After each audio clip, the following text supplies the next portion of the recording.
তিন ম্যাচের one day series ও দুটি 4 দিনের ম্যাচ খেলতে চলতি মাসে বাংলাদেশ সফরে আসছে সাউথ আফ্রিকা ইমার্জিং দল। বান্ডেল থাকলে প্রতি সেনমানিতে টাকা বাঁচবে। বিকাশ সেনমানি বান্ডেল কিনে জিতুন প্রতি লেনদেনে। শুক্রবার সফরসূচি ও দু দলের স্কোয়াড জানিয়েছে বিসিবি। 7 মে বাংলাদেশে আসবে সাউথ আফ্রিকা দল, আর দু দলের প্রথম ওয়ানডে 12 মে।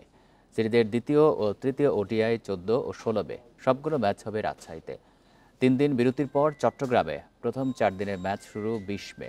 মিরপুরে সিরিজের শেষ 4 দিনের ম্যাচ শুরু হবে 27 মে।